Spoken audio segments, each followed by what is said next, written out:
Un enfant de Dieu qui commet de graves péchés demeure-t-il toujours sauvé? Déjà, pour commencer, il est important de comprendre qu'il y a deux types de péchés. Les péchés naturels, les vices naturels et communs. Et les péchés abominables, les vices contre nature, ces sortes de péchés abominables qui sont des symptômes de la réprobation.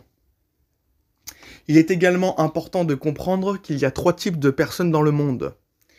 Les enfants d'Adam, j'utilise cette expression pour définir les hommes non régénérés, qui ne sont pas encore nés de nouveau, qui n'ont pas encore cru au Seigneur Jésus-Christ, qui sont donc juste biologiques, au naturel, pas encore nés de l'esprit.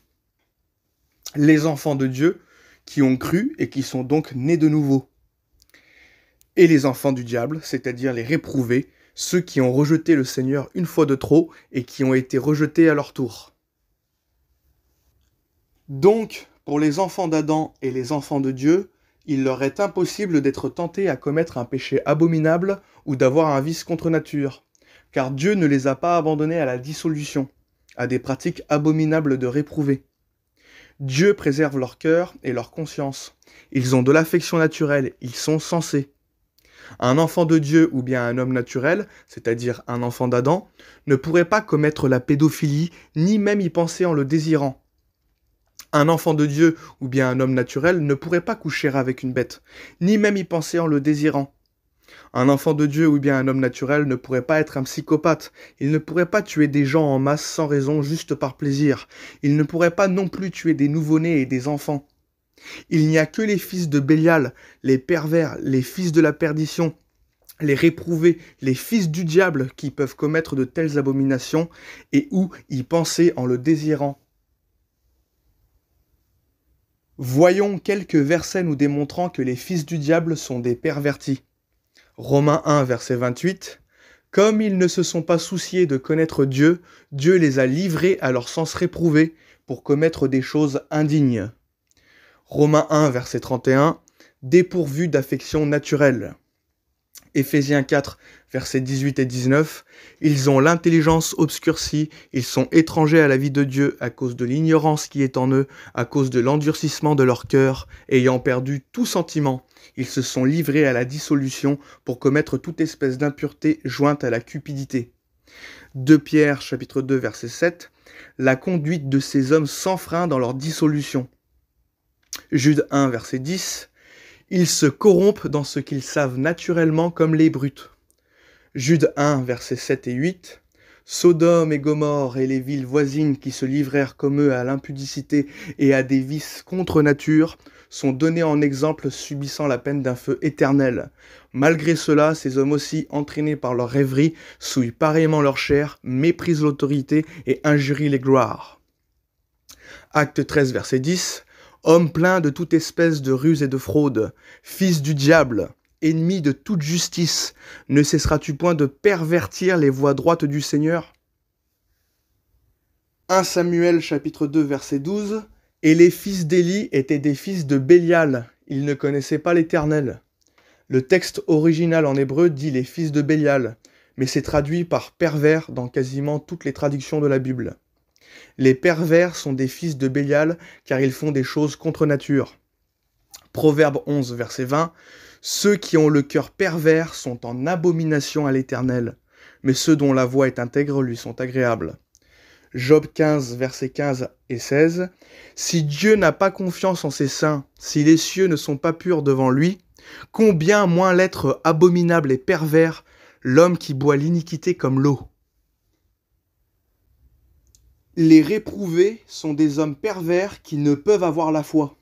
2 Thessaloniciens 3, versets 1 et 2. Au reste, frères, priez pour nous, afin que la parole du Seigneur se répande et soit glorifiée comme elle l'est chez vous, et afin que nous soyons délivrés des hommes méchants et pervers, car tous n'ont pas la foi. Aussi, dans leur conscience, les réprouvés considèrent les choses fondamentalement mauvaises comme de bonnes choses. Ils inversent les valeurs et les vertus. Ésaïe 5, verset 20. Malheur à ceux qui appellent le mal bien et le bien mal, qui changent les ténèbres en lumière et la lumière en ténèbres, qui changent l'amertume en douceur et la douceur en amertume. Un enfant de Dieu ou bien un homme naturel peut cependant être tenté à des péchés naturels, comme être tenté à commettre l'adultère, avoir des vices naturels comme par exemple convoiter, voler, forniquer, etc. Il peut commettre de très graves péchés comme commettre un meurtre, qui est aussi un péché naturel. Et c'est le cas de plein d'enfants de Dieu cités par la Bible qui ont commis le meurtre, comme David qui par envie fit tuer Uri le Hittite afin de piquer sa femme Bathsheba. Cependant, pour les enfants de Dieu, il ne leur viendrait pas à l'esprit de commettre des meurtres et des viols à outrance. Bien sûr, David a fait la guerre, mais c'était sous ordre de l'Éternel. L'Éternel qui utilisa Israël pour exécuter ses sentences sur les peuples et nations alentours qui étaient ennemis de Dieu en pratiquant des abominations telles que passer leurs fils et leurs filles par le feu en l'honneur de faux dieux et ne voulant pas adorer le Dieu d'Abraham, d'Isaac et de Jacob. Dieu exerça aussi son jugement sur les tribus qui habitaient la terre promise aux enfants d'Israël. Dieu les fit entrer en possession de cette terre en exerçant en même temps un jugement sur ces tribus impies telles que les Amoréens en les détruisant par le biais de la guerre menée par Josué. Genèse 15, verset 16. À la 4e génération, ils reviendront ici, car l'iniquité des Amoréens n'est pas encore à son comble. Dieu permit aux enfants d'Israël de venir s'établir en terre promise qu'à la 4e génération, car les iniquités des Amoréens n'étaient pas encore assez grandes et assez nombreuses pour mériter d'être anéanties. Voici une des raisons pourquoi Dieu permit l'anéantissement de ces nations devant les enfants d'Israël. Deutéronome 12, versets 29 à 31. Lorsque l'Éternel ton Dieu aura exterminé les nations que tu vas chasser devant toi, lorsque tu les auras chassées et que tu te seras établi dans leur pays, garde-toi de te laisser prendre au piège en les imitant, après qu'elles auront été détruites devant toi. Garde-toi de t'informer de leur Dieu et de dire comment ces nations servaient-elles leur Dieu. Moi aussi je veux faire de même. Tu n'agiras pas ainsi à l'égard de l'Éternel ton Dieu, car elles servaient leur Dieu en faisant toutes les abominations qui sont odieuses à l'Éternel. Et même, elles brûlaient au feu leurs fils et leurs filles en l'honneur de leur Dieu. Il y a donc bien une différence entre les guerres de justice menées par l'Éternel et des génocides menés par des fous furieux réprouvés pour des affaires d'hommes. Alors, qu'arrivait-il aux enfants de Dieu lorsqu'ils commettaient de graves péchés, tels que de commettre un meurtre ou de commettre l'adultère? Selon la loi, ça devait être la peine de mort, voir Exode 21, verset 12, et Lévitique 20, verset 10. Dans certains cas, Dieu faisait grâce comme à son serviteur David. Cependant, il ne fut pas resté impuni pour autant, puisqu'il a vécu dans la suite de sa vie de sévères afflictions. Mais en général, dans l'ensemble, les enfants de Dieu ne commettent pas de si graves péchés. Car lorsque nous devenons enfants de Dieu, Dieu devient littéralement notre Père. Et comme tout bon père, il nous éduque et veille sur nous. Et donc, si nous instruisons nos enfants selon Dieu, dans la voie de la justice, ils ne s'en détourneront pas. C'est une promesse biblique. Proverbe 22, verset 6. Instruis l'enfant selon la voie qu'il doit suivre, et quand il sera vieux, il ne s'en détournera pas. Et Dieu préserve ses enfants des péchés et des vices contre nature d'hommes pervers. Il ne les livrera jamais à un sens réprouvé. Cependant, s'ils commettent de graves péchés naturels, comme commettre le meurtre et l'adultère, Dieu les punira, même jusqu'à la mort s'il le trouve nécessaire. Hébreux 12, verset 6. Car le Seigneur châtie celui qu'il aime, et il frappe de la verge tous ceux qu'il reconnaît pour ses fils. Nous voyons par exemple le cas de celui qui a pris la femme de son père pour coucher avec elle.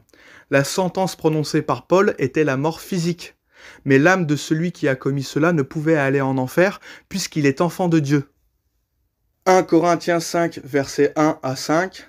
On entend dire généralement qu'il y a parmi vous de l'impudicité, et une impudicité telle qu'elle ne se rencontre pas même chez les païens. C'est au point que l'un de vous a la femme de son père. Et vous êtes enflé d'orgueil, et vous n'avez pas été plus tôt dans l'affliction, afin que celui qui a commis cet acte fût ôté du milieu de vous. Pour moi, absent de corps, mais présent d'esprit, j'ai déjà jugé, comme si j'étais présent, celui qui a commis un tel acte. Au nom du Seigneur Jésus, vous et mon esprit étant assemblés avec la puissance de notre Seigneur Jésus, qu'un tel homme soit livré à Satan pour la destruction de la chair, afin que l'esprit soit sauvé au jour du Seigneur Jésus. Les croyants de l'église de Corinthe commettaient l'impudicité, c'est-à-dire la fornication. Pourtant, ce sont des gens sauvés. C'est donc un péché naturel dont chaque enfant de Dieu peut être en proie. Un enfant de Dieu qui commettait donc un grave péché pouvait être mis à mort ou gracié. Tout dépendait du jugement de Dieu. Il était sûrement mis à mort s'il ne se repentait pas et qu'il raidissait le coup. Mais il n'allait pas en enfer puisqu'il est enfant de Dieu. Proverbe 29, verset 1, un homme qui mérite d'être repris et qui raidit le coup sera brisé subitement et sans remède.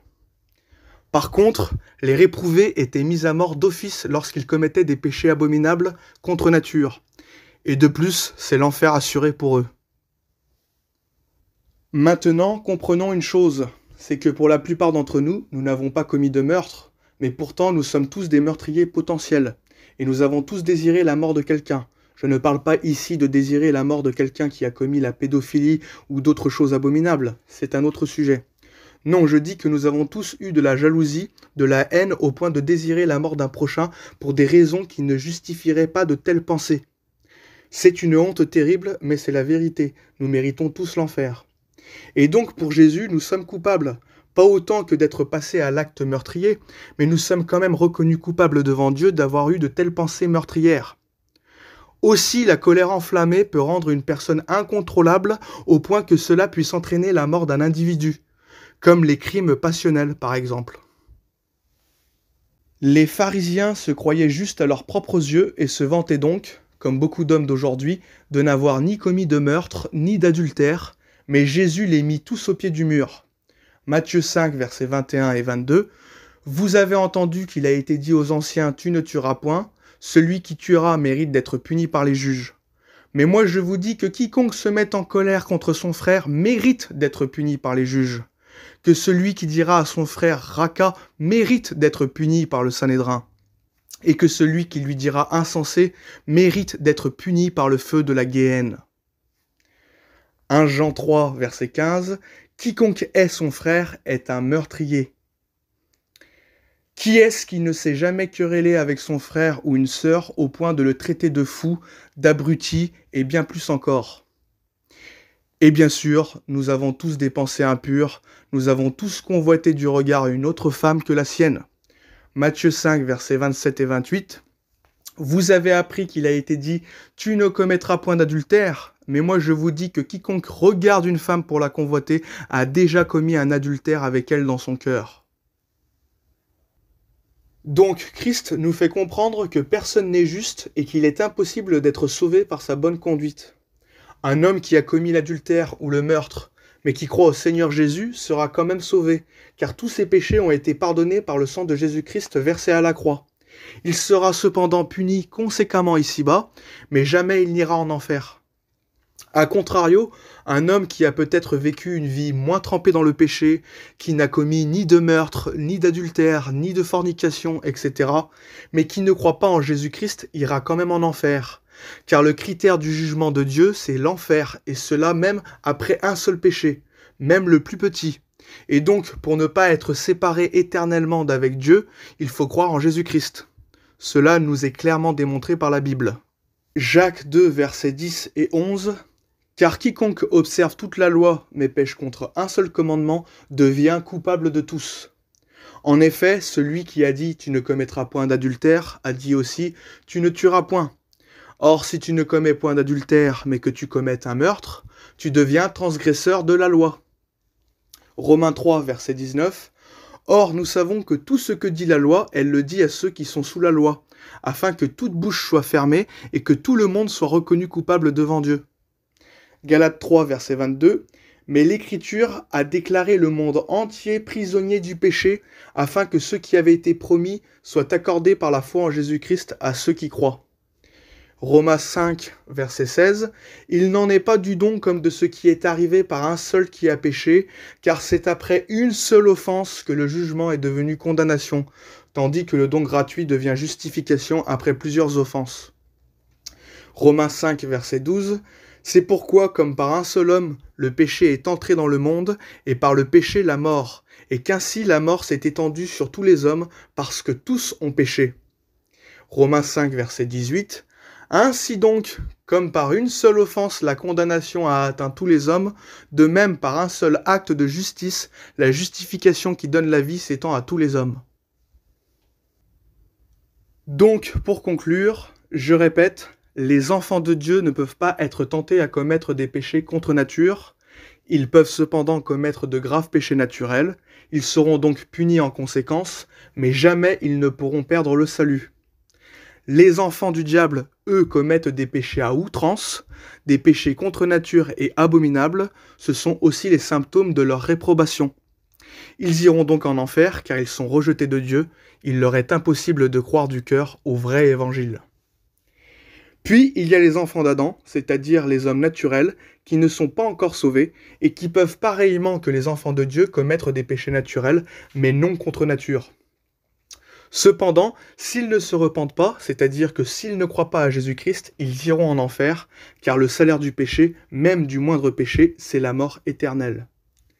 Un enfant d'Adam peut donc devenir un enfant de Dieu ou bien un enfant du diable. Mais une fois que nous devenons enfants de Dieu, nous ne pouvons devenir un enfant du diable ni redevenir un enfant d'Adam. C'est impossible. Aussi, les enfants du diable ni ne peuvent redevenir enfants naturels d'Adam, ni ne peuvent devenir enfants de Dieu. C'est trop tard pour eux, ils sont rejetés par Dieu, donc inévitablement condamnés à l'enfer. Voilà, je crois avoir fait le tour du sujet. Que Dieu vous bénisse.